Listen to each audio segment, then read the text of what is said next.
এ কেমন গর্ভধারিণী মা যে নিজের শখ পূরণ করতে মাত্র ৪৫,০০০ টাকা বিক্রি করে দেয় নিজের ৪ মাসের কোলের শিশুকে।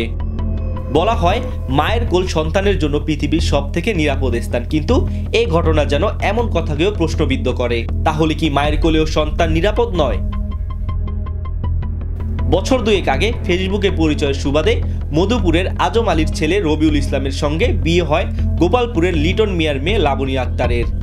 অভাবের সংসারে টানাপোড়ার মাঝেই গত ৪ মাস আগে জন্ম নেয় তাদের ঘরে ফুটফুটে এক পুত্র সন্তান।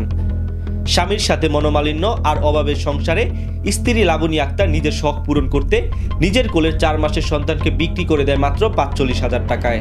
নারী ছেঁড়া ধনকে বিক্রি করে সেই টাকা দিয়ে কিনেন মোবাইল ফোন, নাকের নখ, পায়ের নুপুর। পরবর্তীতে বিষয়টি জানাজানি হলে প্রশাসন শিশুটিকে উদ্ধার করে তার পরিবারের কাছে ফিরিয়ে দেয়। পুলিশ শিশুটিকে উদ্ধার করায় খুশি এলাকাবাসী এবং চান শিশুটির জীবনের নিরাপত্তা। রবিউলের সন্তান আজ 9 দিন আগে বিক্রি করছে ওর বউ। বাচ্চাটা বিক্রি করে বলেছে ওই মেয়ে কথা দিয়েছে ৪০,০০০ টাকা বিক্রি করছে। তারপরে তথ্য পাওয়া গেছে ৪৫,৫০০ টাকা বিক্রি করছে। পরে আমরা অনেক লোককে হস্তনস্ত করা হয়েছে। তারপর লোক থানায় লোক নিয়ে দেয়া, তারপর ওই জায়গা থেকে বাচ্চা উদ্ধার করে। কারণ আমগর এই এলাকায় এই দুর্নীতির লোক রাখা যাবে না। ৪ মাসের বাচ্চা একদম ছোট ছোট অভাবের কারণে কি হয়েছে যে বিক্রি করে দিয়েছে আরেকজনের মাত্র ৪০,০০০ টাকা বিনিময়ে একটা বাচ্চাকে বিক্রি করে। এটা খুবই একটা গরিব কথা, আমরা কখনোই মেনে নিতে পারি। এদিকে না বুঝে শিশুটিকে বিক্রি করেছিলেন বলে জানান মা লাবণী আক্তার। এখন ভুল বুঝতে পেরে সংসার করতে চান গৃহবধূ তার স্বামীর সাথে।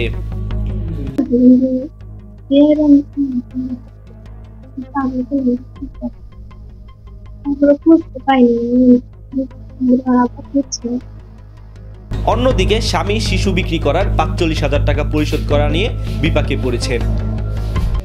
বলতে যে ৪৫,০০০ টাকা বিক্রি করছে, এদিকে আমি শুনছি, তার বাইরে আমি আর কিছু জানি না।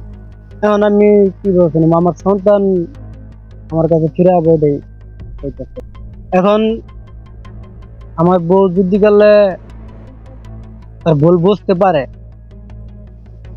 তাহলে যদি গেলে আমার গার্জিয়ান আছে, তারা যদি গেলে বলে যে তুমি তোমার ওয়াইফ নিয়ে সংসার করে খাও, বা তোমার তো ৪ মাসের বাচ্চা, এত মাস থাকার ই না, যদি গেলে আমার গার্জিয়ানরা বলে বা ভুল বুঝতে পারে, তাহলে আমি চেষ্টা করবো আনার জন্য।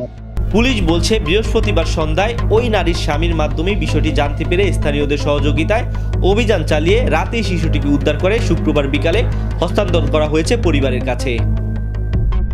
জানতে পারি যে পারিবারিক অভাবের কারণে এবং বাচ্চার মাটা এখনো অল্প বয়স আছে, নিজের শখ আল্লাহ পূরণ করার জন্য তার এই গর্ভে বাচ্চাটা বিক্রি করার একটা প্ল্যান করে।